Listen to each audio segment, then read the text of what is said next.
امنیتي سرچینې وایي له دې وروسته به د پاکستان هر برید ته بالمثل ځواب ورکوي او که د افغانستان پر خاوره یې بمبار وکړ اسلام آباد به په نښه کړي.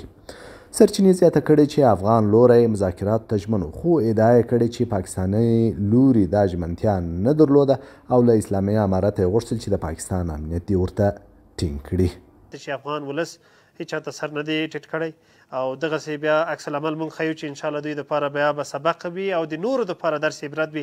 له دې سره سرچینې وایي استانبول کې د افغانستان او پاکستان پلاویو ترمنځ د سولې مذاکرات له کومې پایلې پرته درېدلي دي. د سرچینو په خبره پاکستاني پلاوي مذاکراتو میز تر هغې وروسته پرېښود چې افغان پلاوي د اسلام آباد له ځینو غوښتنو سره مخالفت وکړ. سرچینو زیاته کړې چې مذاکرات د څو وروستیو مادو پر سر د اختلاف او د پاکستاني پلاوي د غیر ډیپلوماتیک چلن له امله نیمګړي پاتې شول. د افغانستان اسلامي امارت د پاکستان پر ضد د افغان خاورې د کارولو د مخنیوي لپاره پر خپلې ژمنې ټینګار کړی دی، خو په مقابل کې له اسلام آباد غوښتي چې د افغانستان هوایي حریم د نقص او د امریکایي بې پلوټه الوتکو د الوتنې مخه ونیسي، خو پاکستان د دې غوښتنې له منلو ډډه وکړه. شنونکي زیاتوي پاکستان هغه غوښتنې په افغانستان مني چې هیڅ آزاد ملک ته د منلو نه دي او کومې ادعاوې چې پاکستان کوي هغه پرته له سنده دي او هیڅوک یې ورسره نه مني. د پاکستان شاته تګ او د ده ماته دا بالکل واضح وه لپاره دې چې پاکستان اول ځل لپاره په نړیوال سټیج باندې دغه چهره راښکاره شوله، یعنې دا ناستې په درېمګړي ځای کې وشولې، قطر کې وشولې. قطریان ناستو او قطر تاسو ته معلومه ده د امریکا استازیتوب کوي او د هغې تر شا امریکایي کسان هم ناستو. نو هلته د دوی په مخ کې داسې اسناد کېښودل شول چې د دوی خبرې دروغ ثابت کړې او دوی چې کوم ادعا وکړه دوی نه سند وغوښتل شو او د خارجیانو په مخ کې د بل ملک مخ په مخ کې ورته وویل شو چې دا خبره د غلطه ده، دا ته نشي ثابتولی. ترکیې ته راغله، په ترکیه کې کېناستل، د ترکیې په مخ کې ترکیه خو هلته په قطر کې موجوده وه، دلته هم سره دغه نو دلته ورته دا شرایط چې د دوی سره وضع شول 15 غوښتنې اسلامي امارت ورته مخکې کړې، هغې خپل لیست را مخکې کړ. د هغې غوښتنې چې د نړۍ د هر چا په مخ کې کېدي چې پاکستان دا شی غواړي، هغه ورته چې دا خو قابل د منلو نه دي، هېڅ یو آزاد ملک دا غوښتنې نشي منلی. اما اسلامي امارت داسې غوښتنې نه وي ایښې چې هغه د قابل د منلو نه وي. داعش بند که، هوایي بریدونه مه کوه، د ډرون تیارې دې زما باندې باید را نشي او د سرحد د خوا حملې په موږ مه کوو.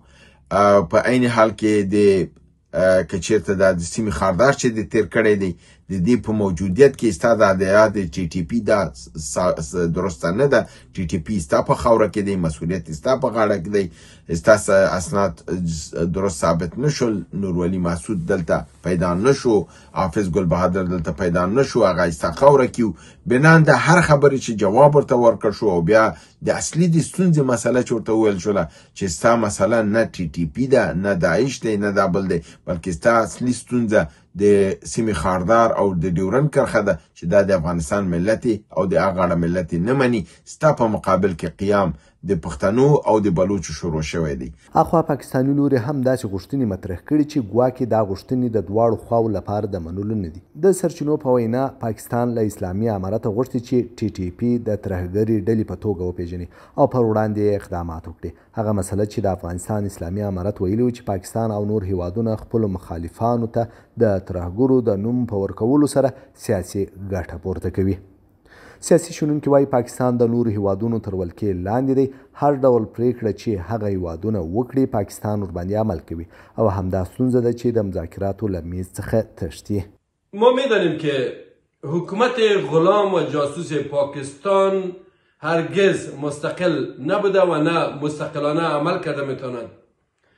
وقتی که در لابلای جریان نشست ترکیه برایشان تلفن میآید، ایتایشان روی و برخورد دیپلماتیک را تغییر میدهند به معنی این که آنها خودمختار نمی باشند.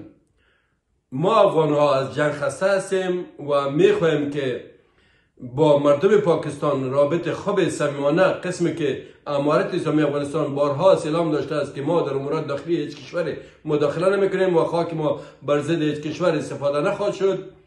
بنان گفته میتونیم که مشکلات داخلی پاکستان ناشی از سیاست‌های خرابشان بوده آنها خود مسئول هستند که با گروه مختلف از راه صلح و مذاکرات پیش بیان. در غیر آن جنگ به نفع هیچ کشوری نبوده. مردم پاکستان هم باید بدانند که حکومت‌هایشان سیاست‌های ظالمانه را اول در مقابل آنها می‌نمایند و بعد در مقابل همسایه‌ها بخصوص افغانستان به پیش می‌گیرند که این به سود هیچ ملت تمام نخواهد شد. تر دې وړاندې د پاکستان دفاع وزیر خواجه آصف خبرداری ورکړې وه که د استانبول مذاکرات بې پایلې پای ته ورسیږي اسلام آباد به له افغانستان سره جګړې ته مخه کړي.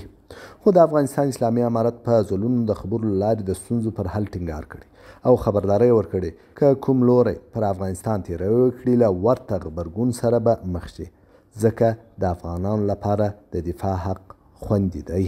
وروسته تر هغې چې د افغانستان اسلامي امارت د پاکستان له لوري د هوایي حریم د نقص په غبرګون کې د غچ اخیستنې عملیات پیل کړ، دواړو خواوو د قطر او ترکیې په منځګړیتوب په دوحه کې پر بیړني اوربند هوکړه وکړه. وروسته د تلې پر 15 په استانبول کې تکمیلي مذاکرات وشول چې له 3 ورځو خبرو وروسته بې له کومې پایلې پای ته ورسېدل.